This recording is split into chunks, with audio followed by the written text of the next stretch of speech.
Welcome to Transfer Tech Club and Branch. Join us as we do the set in order in 5S cleaning.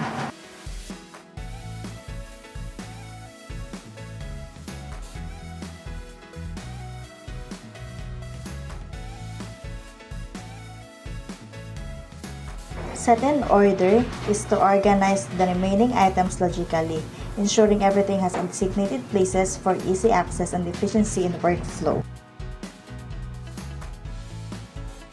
Ilagay natin ang mga bagay sa tamang lagayan, for example, sa ating mga garments.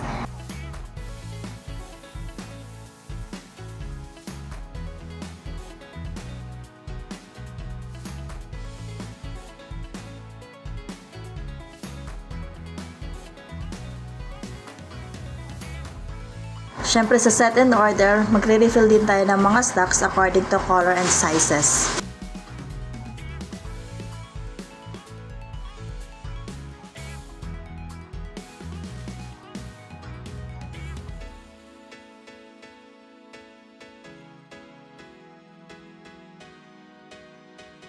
Dito naman sa embroidery area, segregate or arrange lang natin yung mga kailangan hindi natin kailangan sa ating production.